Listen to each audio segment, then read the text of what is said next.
Assalamualaikum warahmatullahi wabarakatuh. Pertama-tama, saya ucapkan terima kasih kepada Bapak Lutfi Oktarianto sebagai dosen pengampu mata kuliah Filsafat dan Teori Pendidikan, serta teman-teman yang berbahagia. Pada video kali ini, kami dari kelompok 7 akan mempresentasikan hasil diskusi kami, yaitu aliran filsafat pendidikan dan implikasi dalam pendidikan. Adapun aliran filsafat yang akan kami bahas yaitu progresivisme, rekonstruksionisme, eksistensialisme, esensialisme, dan perennialisme. Saya Faikotul Laila.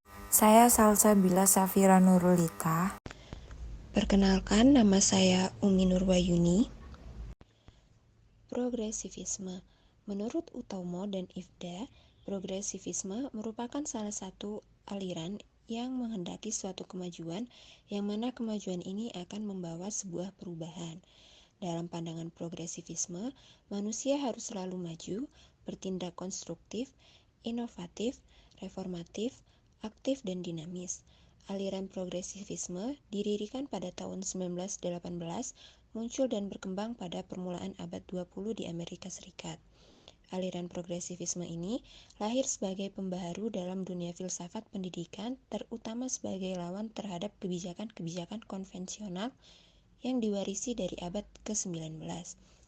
Pencetus aliran progresivisme yang populer adalah William James dan John Dewey. Selanjutnya ada relevansi aliran progresivisme pada pendidikan. Dalam dunia pendidikan, aliran progresivisme meletakkan dasar-dasar kemerdekaan dan kebebasan kepada peserta didik.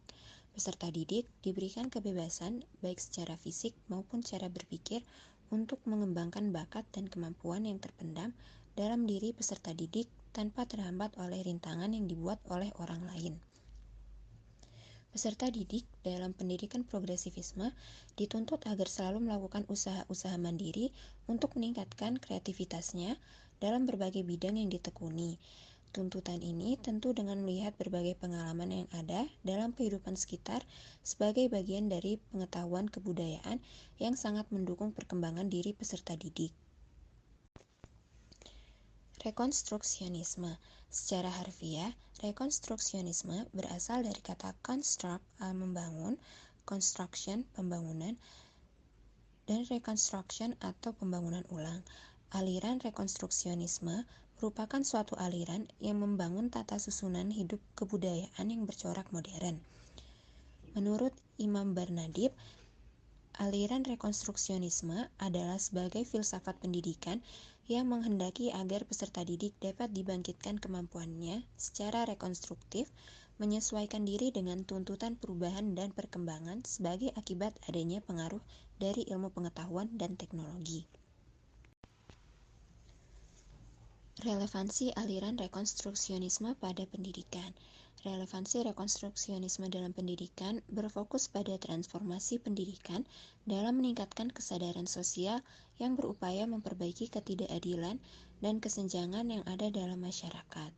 Aliran rekonstruksionisme berorientasi pada reformasi kurikulum untuk mempersiapkan generasi masa depan yang peka terhadap isu-isu terkini dan problem-problem sosial, sehingga peserta didik dapat memahami dan mengatasi tantangan yang ada di dalam masyarakat. Selanjutnya yaitu eksistensialisme. Secara bahasa, esensi eksistensi berarti sesuatu yang ada di luar atau eksternal. Sementara itu dalam pengertian internal berkaitan dengan pemikiran filsafat yang memberikan pengaruh atau dorongan terhadap manusia dan perannya. Menurut Anton, manusia merupakan hasil pemikiran teologis yang mendalam dan rasional dibandingkan makhluk lainnya, baik hewan, tumbuhan, maupun unsur alam yang tidak rasional. Oleh karena itu, manusia di dunia ini sangat beragam, plural, dan multikultural. Pemikiran eksistensialisme tentang pendidikan. Manusia adalah pencipta esensi dirinya. Dalam konteks pendidikan, guru berperan sebagai fasilitator yang memungkinkan siswa berkembang sesuai dengan jati diri mereka sendiri.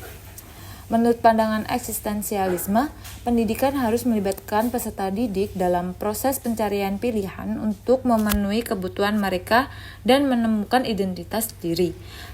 Setiap individu adalah unik dan bertanggung jawab atas diri serta nasibnya sendiri, sehingga penting untuk mendorong siswa dalam mengembangkan keterampilan mereka. Selanjutnya yaitu esensialisme. Esensialisme adalah suatu filsafat dalam aliran pendidikan konservatif yang pada mulanya dirumuskan sebagai suatu kritik pada tren-tren progresif di sekolah-sekolah. Aliran education as cultural conversion atau pendidikan sebagai pemeliharaan kebudayaan menyatakan bahwa pendidikan seharusnya bertujuan melestarikan nilai-nilai budaya yang telah ada sejak zaman dahulu.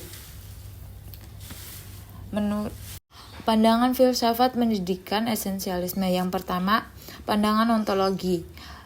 Ontologi berpendapat bahwa dunia diatur oleh aturan sempurna dan tanpa celah yang mengarahkan manusia sesuai dengan hukum-hukum alam. Artinya yaitu keinginan dan cita-cita manusia harus selaras dengan aturan kodrati yang sudah ditetapkan dan manusia harus tunduk pada hukum-hukum tersebut tanpa pengecualian. Yang kedua, pandangan epistemologi. Manusia sebagai refleksi Tuhan dalam mikrokosmos membantu memahami posisinya di alam semesta, kemampuan rasionalnya dan kesadarannya akan kualitas berpikir yang mencerminkan kehendak serta kebijakan aturan. Aliran ini menyatakan bahwa media antara intelek dengan realita adalah seberkas penginderaan dan pengamatan. Pandangan yang ketiga yaitu pandangan aksiologi. Pandangan ontologi dan epistemologi dalam esensial membentuk nilai moral dan etika berdasarkan realitas objektif atau realisme dan gagasan kebenaran ideal, menciptakan nilai-nilai yang tetap dan kodrati. Lalu yang selanjutnya ada perennialisme. Perennialisme merupakan suatu aliran dalam pendidikan yang lahir pada abad ke-20. Perennialisme berasal dari kata perennial yang berarti abadi, kekal, selalu, atau terus tiada akhir. Pengertian ini dapat dianalogikan dengan bunga yang terus-menerus mekar dari musim ke musim. Hal ini menunjukkan adanya gejala yang terus ada dan sama. Apabila gejala dari musim semusim ini dihubungkan satu sama lain, seolah-olah merupakan benang dengan corak warna yang khas, yaitu terus-menerus sama. Lalu yang selanjutnya, implementasi perennialisme dalam pendidikan. Perkembangan konsep-konsep perennialisme banyak dipengaruhi oleh tokoh-tokoh berpengaruh seperti Plato, Aristoteles, dan Thomas Aquino. Yang pertama ada menurut Plato. Menurut Plato, ilmu pengetahuan dan nilai sebagai manifesti dari hukum universal yang abadi dan ideal, sehingga ketertiban sosial hanya akan mungkin dicapai bila ide itu menjadi tolak ukur yang memiliki asas normatif dalam semua aspek kehidupan. Lalu yang kedua, menurut psikologi Plato, manusia secara kodrati memiliki 3 potensi, yaitu nafsu, kemauan, dan akal. Ketiga potensi ini merupakan asas bagi pembangunan kepribadian dan watak manusia. Yang ketiga ada menurut Aristoteles, orientasi pendidikan ditunjukkan kepada kebahagiaan melalui pengembangan kemampuan-kemampuan kerohanian seperti emosi, kognisi, serta jasmaniah manusia. Dan yang terakhir ada menurut Thomas Aquino, bahwa tujuan pendidikan sebagai usaha untuk merealisasikan kapasitas dalam tiap individu manusia sehingga menjadi akualitas. Output yang diharapkan menurut perennialisme adalah manusia mampu mengenal dan mengembangkan karya-karya yang menjadi landasan pengembangan disiplin mental. Sekian presentasi dari kelompok 7. Apabila ada kesalahan kata atau dalam penyampaian materinya mohon dimaafkan. Terima kasih. Wassalamualaikum warahmatullahi wabarakatuh.